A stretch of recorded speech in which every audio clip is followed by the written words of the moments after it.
Hai semuanya, apa kabar kalian semua? Sebelum kalian menonton video ini, jangan lupa klik like, comment, share, dan subscribe ya, karena semua itu gratis. Berhubung aku sedang berada di daerah Klungkung, aku juga ingin mengunjungi tempat pembuatan garam Kusamba yang jaraknya hanya 3 km dari sentra pemindangan Klungkung. Ayo ikutin aku, gimana proses pembuatan garam Kusamba? Garam Kusamba terkenal hingga ke mancanegara karena kualitasnya sangat istimewa dan juga organik. Garam Kusamba mendapat julukan garam terbaik di dunia karena mengandung lebih dari 80 jenis mineral alami yang baik bagi kesehatan tubuh. Tuh, lihat deh kakek Warta sampai masuk ke dalam berita koran di negara Jerman loh, keren kan? Kian hari, petani garam semakin sedikit karena proses pembuatan yang melelahkan dan juga rumit membuat sedikit anak muda yang mau meneruskan pekerjaan yang mulia ini. Mari kita berbincang sedikit bersama kakek. Kakek dari sekali buat itu bisa dapat berapa kilo untuk sekali buatnya? Kalau sekali buatnya nunggu matahari 2 hari atau 3 hari bisa 15 kilo. 15 kilo. Kalau cuaca mendung itu berapa kek? Cuaca mendung itu lebih lanjut bisa 5 hari dari matahari baru dapat 15 kilo.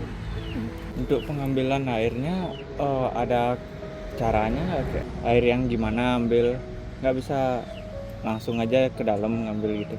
Nah, yang ke pantai itu udah hamil. Oh, yang udah nyampe Kalau pasir lewat itu ya itu udah hamil. lewat. Oh itu. Apa-apa bebas pokoknya. Oh, bebas airnya. Habis sini baru pakai ukuran segini, dapat pasir ini naikin air nanti segini 4 atau 2 lebih sedikit. Kalau lebihan dari itu bisa 3 ngambil, nanti naikin air itu nyiram itu bisa kurang garamnya, bisa lama lebih lama jadi garam. Kek mau tanya kalau bedanya dari palung pohon kelapa sama yang pakai terpal itu gimana? Mungkin rasanya beda. Rasanya beda. Ya, beda agak pahitan sedikit, tapi ini agak manis-manisan sedikit. Agak manis ya. Kalau hasilnya sama aja atau lebih banyak, bisa yang mana gitu? Ya sama. Sama hasilnya. Kalau untuk air hasil penyaringan yang ketiga kali bisa dimanfaatin kayak atau dibuang aja? Diulang lagi untuk nyiram. Ya. Untuk nyiram pakai air nomor 2, nanti pakai nyiram pasir yang kering nanti bisa lagi. Hanya saja tanahnya yang diganti ya kayak ya? Ya. Tanah pasirnya. Pasirnya diganti, pakai nyiram lagi. Nyiram lagi. Nomor 2-nya jadi nomor 1, yang nomor 3-nya jadi nomor 2. Yang nomor 3 pakai nyiram untuk jadi nomor 2. Di nomor 2, oh diulang terus seperti itu. Tarikan air lagi di laut. Kan dari dulu kan ikut bapak sama ibu. Oh, Karena kita tahu bikin garam caranya bagaimana. berarti diwarisin turun-turun nggak? Ya, yang nomor 3 kakak saya, 2, 3. Bikin garam sampai sekarang. Berarti kalau kakeknya udah berapa tahun jadinya petani garam? Kurang lebih 50-an. 50 tahun ya, kurang lebih. Di sini ngontrak atau ngarang sendiri ya? Tanahnya. Minjem sama teman. Tanggal sini bahannya nggak ada yang ngapa-ngapain, saya minta ini. Kalau untuk petani garam di sini masih berapa orang kayak? Apa semakin sedikit 3 gitu? kakak masih. 3 kakak ya? Sudah makin dikit ya kayak ya? Ya, kan ada ambil kerjaan di sini, dapat uang sekarang gitu. Iya. Saya langsung garam terus ambil nangkap ikan. Nangkap ikan. Oh, kakek nelayan juga. Dapat ikan, jual ikannya, dapat garam ya. Atau Ada kadaluarsa garam nggak? Kayak nggak ada, nggak bisa kada luasa. Oh, awet. Makin lama dia semakin bagus keringnya. Rasain itu udah semakin lama semakin bagus kering. Akhirnya terus menurun. Habis akhirnya dia diam langsung kering sekali. Kayak kalau untuk pasaran garamnya cuman dijual di daerah Bali atau mungkin diekspor ke luar negeri gitu?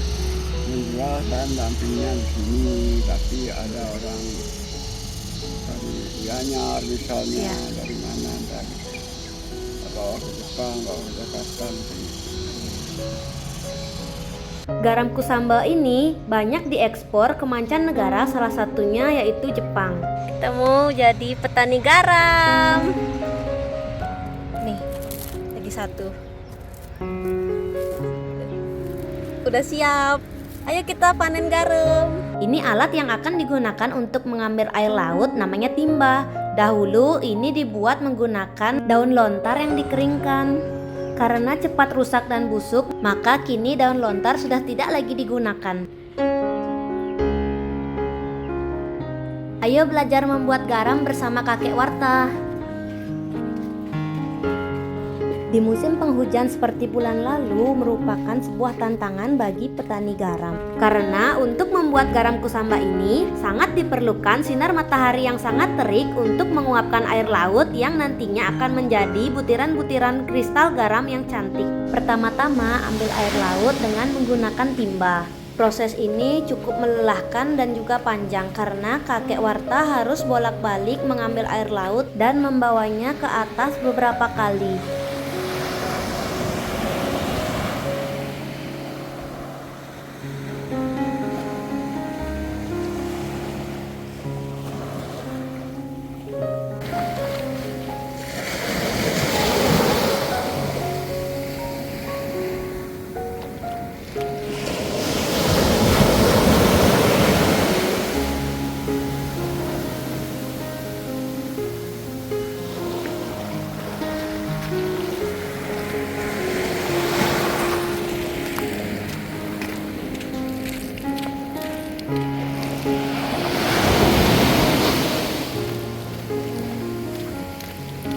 Lihatlah betapa kuatnya kakek Warta memikul beban air laut di pundaknya.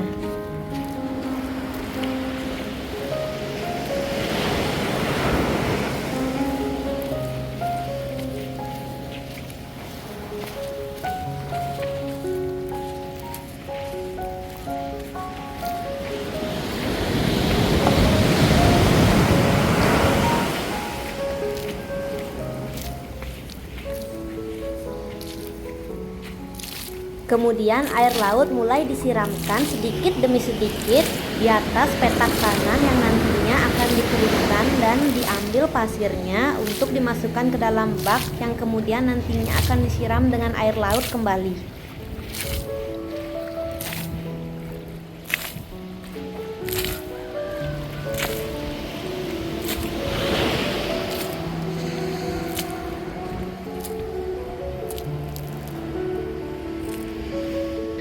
Kalau ini tujuannya biar apa? Karena pasir ini sampai kering. Ya? Kalau pasir yang di atas sana tuh, Ya? kalau sudah turun, Ya? nanti kering jam 2, kumpul, angkut bawa bak sana. Bawa ke sana. Kalau sudah kering dibawa ke sana, di Ya, bak di itu. bak itu. Terus sudah di bak siram lagi. Oh, disiram lagi. Siraman itu udah bisa dijemur jadi garam. Jadi garam ya. Nah, kalau bagus mataharinya bisa 2 hari, bisa 3 hari, Ya. 4 hari kalau mendungnya. Kalau untuk buat pasirnya ini berapa kali siram? Ini 1 kali siram. Ya. Kalau sudah di atas nanti yang kering baru 3 kali siram. Baru 3 kali siram. Kalau sudah kering ya dikumpulin. Siraman pertama bisa jemur, yang kedua belum, pakai nyiram pasir yang kering lagi. Berarti 3 kali disiram. Yang pertama bisa dijemur langsung ya, yang jadi kristal garam. Ya, yang pertama siramannya. Kalau untuk tanah yang selebar ini berapa kali kakek bolak-balik? Kira Sampai sana ada 10 kali. 10 kali kalau ini. 10 kali 10, kali 12 12 kali. kali 12. 10 kali 12. Wow. Kamu mau coba? Nyiram nomor 3 kalinya udah nyiram ini, nanti turunin pasirnya. Ya, diganti pasirnya lagi. Iya, Iya. pasir itu yang kering itu naikin lagi. Ini. Oh, ini air yang ketiga. Air yang pertama yang mana, Kek? Yang pertama sana. Ini. Ayo kita lihat hasil tanah yang udah dikeringin tadi dikumpulin di baknya ini. Jadi pasir yang tadi di sana yang udah disiram air itu dibiarin kering 1 sampai 2 jam. Habis itu diambil, dikumpulin di bak ini. Habis itu disiram pakai air. Kemudian hasil siramannya itu disuling ke bak yang ini. Jadi pasir ini disiram sebanyak 3 kali. Air yang pertama nanti disuling masuk ke sini dan itu langsung dijemur untuk jadi garam di sana.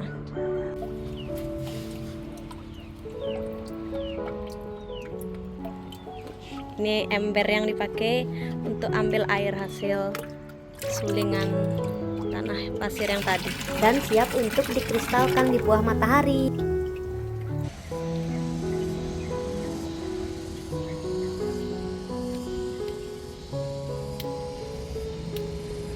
Nah, di wadah palung-palung batang pohon kelapa inilah garam-garam kristal nantinya akan terbentuk dari hasil proses penguapan air laut.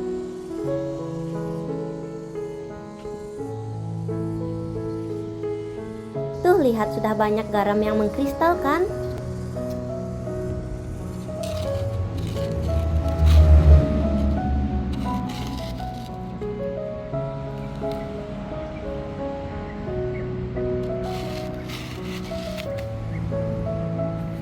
Selain menggunakan palung berbahan dasar batang kelapa, di sini juga menggunakan plastik terpal seperti ini untuk menguapkan garam.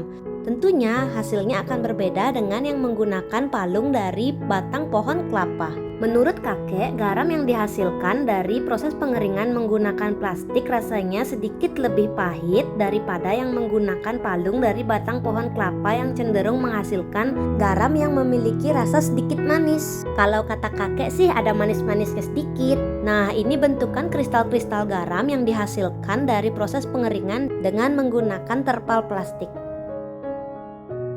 Wah, banyak sekali garam yang sudah siap untuk dipanen. Ayo kita panen garam bersama kakek Warta.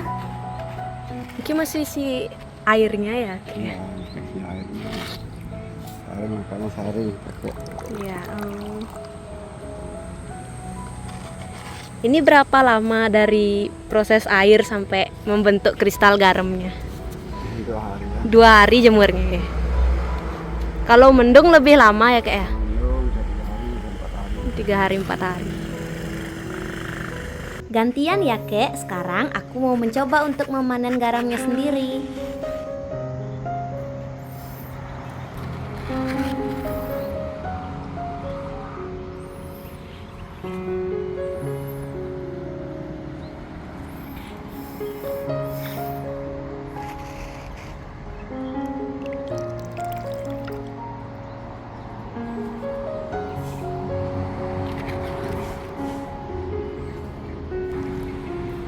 Hasilnya kayak gini.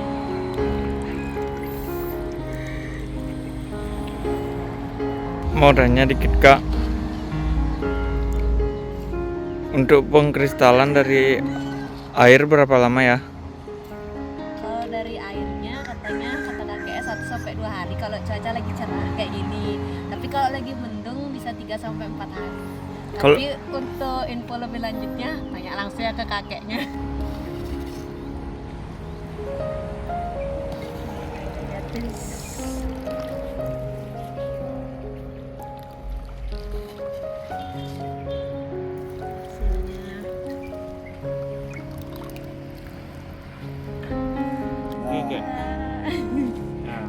Di Kusamba, garam bukan hanya suatu produk komoditas, tetapi bagian dari warisan identitas budaya yang telah diwariskan secara turun-temurun dari kakek nenek moyang mereka.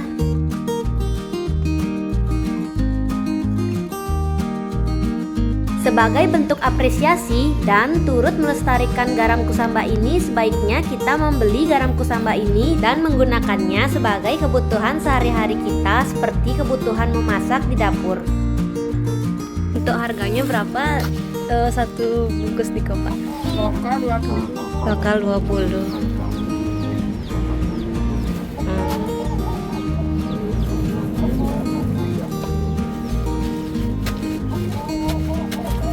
Harga untuk satu bungkus garam ini hanya dihargai Rp20.000 untuk wisatawan lokal dan Rp40.000 untuk wisatawan asing.